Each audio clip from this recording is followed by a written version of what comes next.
Welcome to the Pariksha Academy. Today's topic is supremacy of the Constitution and rule of law. Supremacy of the Constitution and rule of law. In the Indian constitutional system, the supremacy of the Constitution and the rule of law are two fundamental pillars of limited government and democratic governance. The supremacy of the Constitution means that all institutions of the state, including Parliament, the executive, and the judiciary, derive their powers from the Constitution and must exercise those powers within constitutional limits. In India, Parliament is not supreme, the Constitution is supreme. Parliament possesses extensive legislative powers, but it cannot validly enact laws contrary to the Constitution. This position differs from the traditional British doctrine of parliamentary sovereignty, where legislative supremacy of Parliament has historically been a central constitutional principle. The practical meaning of constitutional supremacy is that no governmental institution can validly exercise power beyond the jurisdiction granted to it. The Constitution distributes powers between the Union and the states. Therefore, legislatures at both levels must operate within their respective constitutional fields.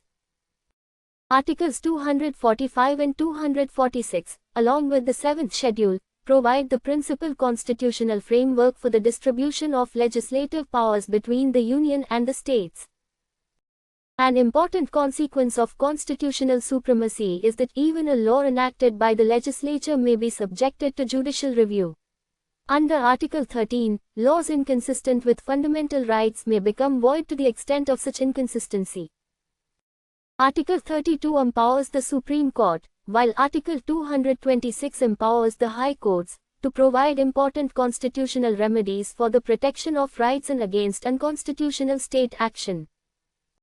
Judicial review makes constitutional supremacy effective in practice, because merely declaring the Constitution supreme is insufficient unless an institutional mechanism exists to control its violation. The power to amend the Constitution is also not unlimited. In the Kesavananda Bharti case, the Supreme Court established the basic structure doctrine and held that Parliament may amend the Constitution under Article 368, but cannot destroy or alter its basic structure. The basic structure doctrine strengthens constitutional supremacy because even the constituent power of amendment remains subject to fundamental constitutional limitations. In the Manerva Mills case, the Supreme Court emphasized the concepts of limited amending power and limited government. Thus, Parliament may change the Constitution, but it cannot use its amending power to transform itself into an unlimited constitutional authority. Constitutional supremacy does not restrict Parliament alone. The executive is also subordinate to the Constitution and valid laws.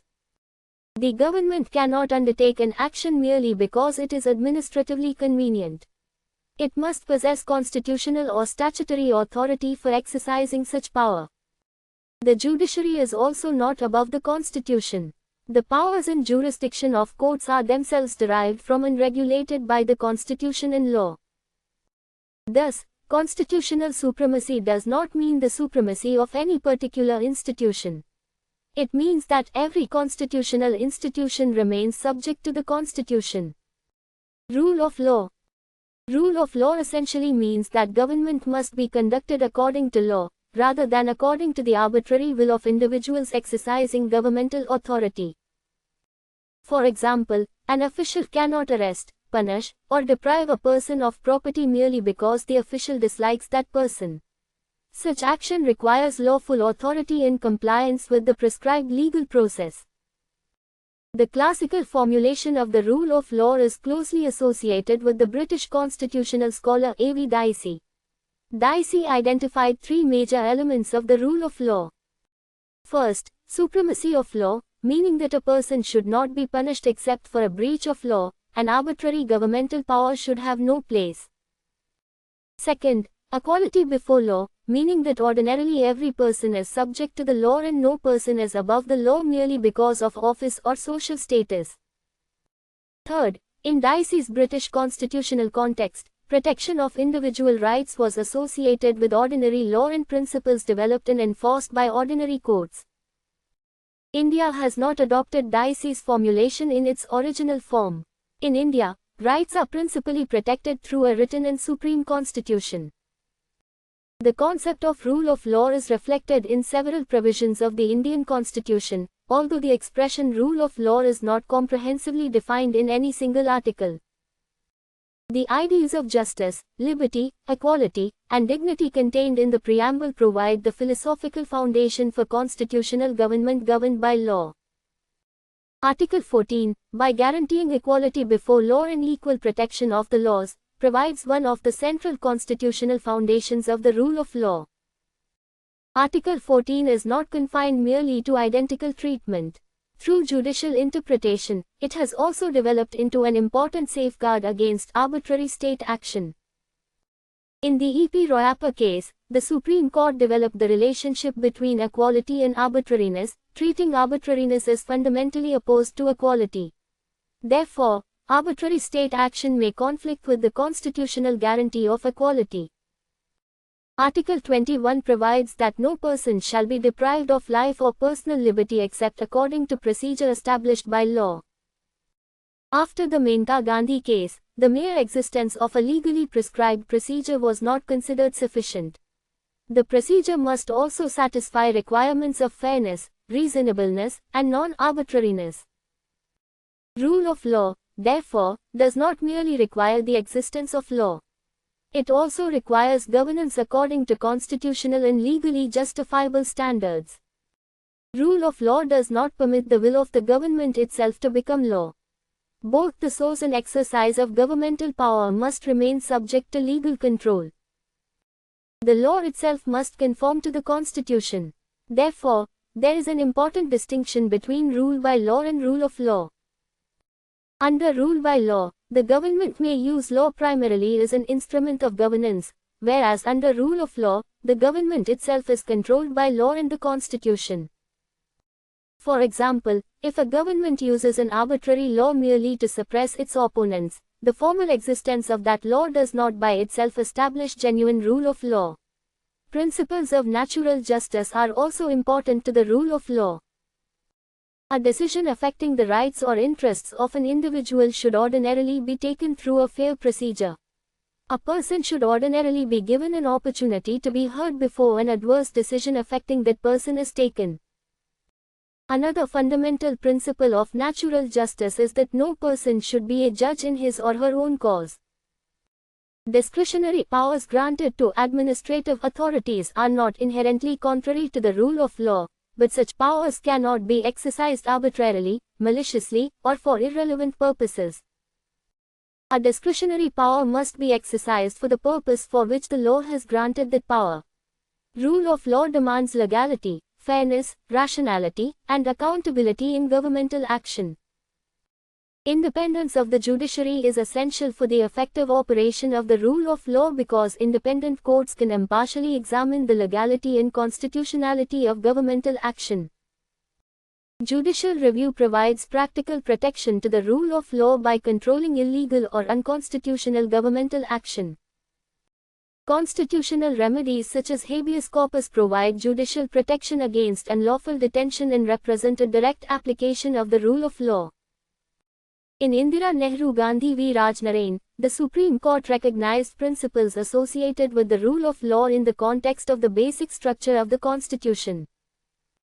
The basic structure doctrine, developed through Kesavananda Bharati and subsequent decisions, ensures that fundamental features of constitutional government do not depend solely upon the will of an ordinary political majority. Equality before law does not mean that exactly the same rules must apply to every person in every situation.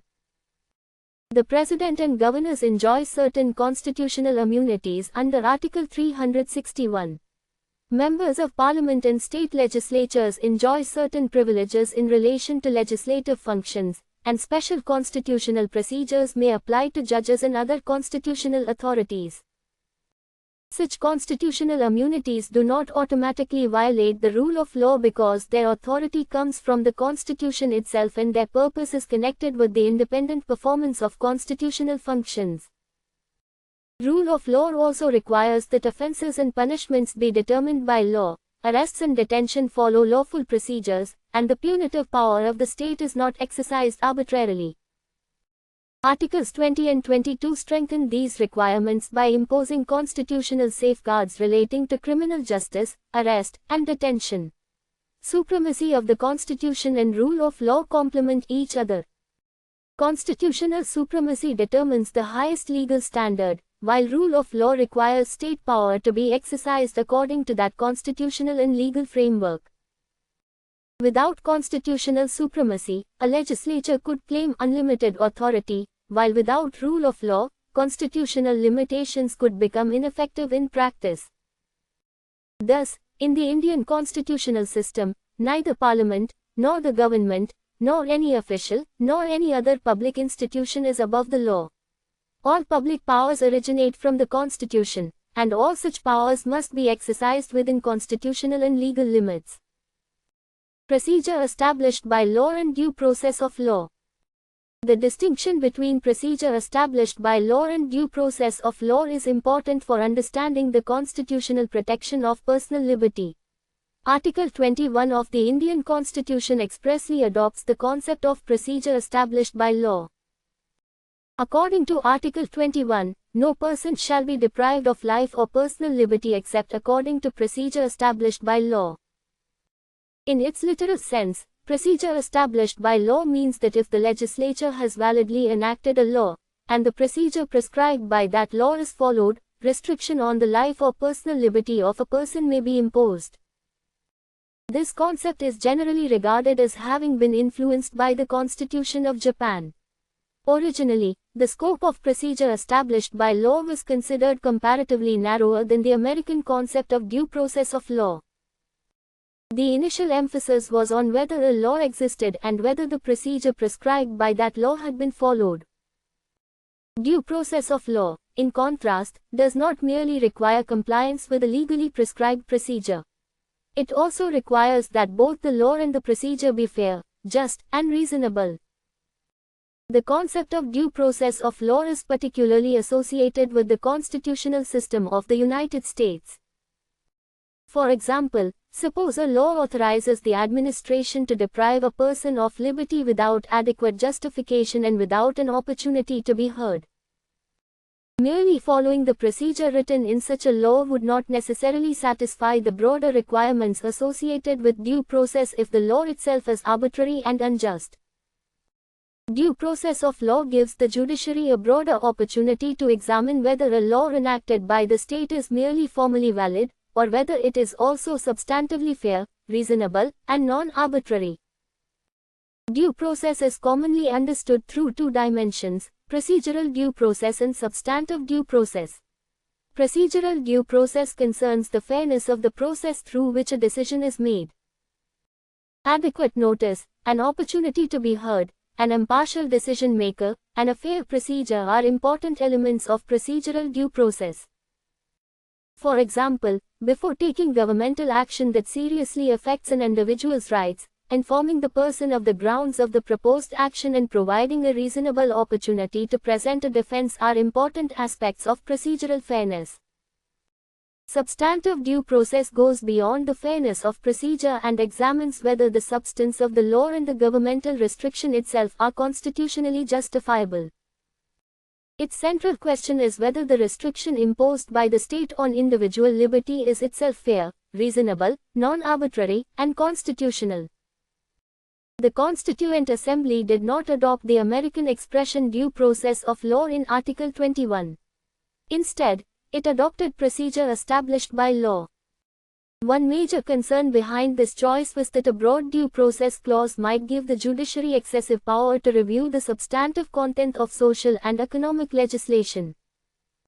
Despite the adoption of procedure established by law, judicial interpretation by the Supreme Court progressively expanded the protection provided by Article 21. In A.K. Gopalan v. State of Madras, the Supreme Court initially adopted a comparatively narrow interpretation of Article 21. Under the approach associated with A.K. Gopalan, if a law authorizing deprivation of personal liberty existed and the procedure prescribed by that law was followed, the scope of judicial scrutiny under Article 21 was comparatively limited. At that stage, fundamental rights were also viewed largely as operating within separate constitutional fields. Maneka Gandhi v. Union of India brought a decisive transformation in the interpretation of Article 21.